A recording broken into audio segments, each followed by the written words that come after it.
En 1998, l'équipe de France de foot est championne du monde à la maison. Un grand engouement sportif envahit tout le pays.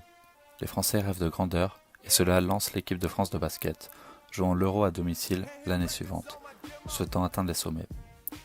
C'est alors ce 12 juillet 1998, dans un stade de France en fusion et en communion, que le sport en France entre dans une nouvelle dimension.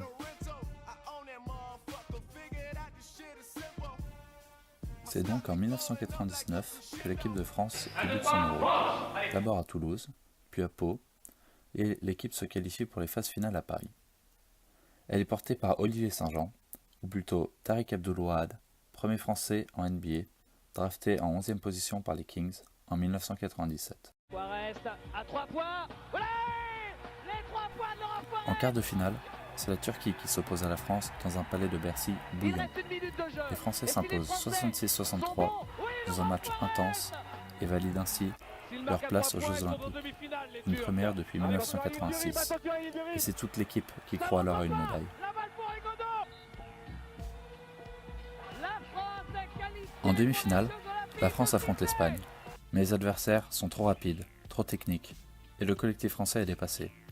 L'équipe est aussi touchée par un conflit interne pour une histoire de chaussettes hautes portée par Tariq Abdul-Wahad, le différenciant des autres. Il s'ensuit une défaite 63-70, et la France perdra la petite finale contre la Yougoslavie et finira 4e. C'est alors l'Italie qui soulève le trophée à Bercy, mais le basket français a gagné en popularité au long de la compétition, et l'avenir semble prometteur. En 2000, la France arrive à Sydney sans joueur NBA. En effet, Tariq Abdul-Wahad a été écarté de l'équipe suite à la mauvaise ambiance qu'il mettait dans le vestiaire. Si les Français connaissent des phases de poule difficiles, à l'image du célèbre dunk de Vince Carter, ils se hissent en quart de finale où ils font tomber le Canada de Steve Nash, puis l'Australie, et arrivent en finale face aux imbattables américains. Mais les Français ne vont pas faire de la figuration, à l'image de Laurent Serra, meilleur marqueur du match, avec 19 points. En face, Vince Carter et les siens sont inarrêtables.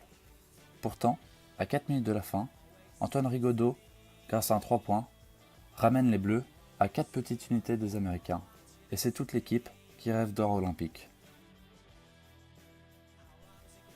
Le duo Garnett-Carter plie alors le match et ramène l'or en Amérique. Mais les Français récupèrent une belle médaille d'argent de Sydney, confirmant les observations de l'Euro 99.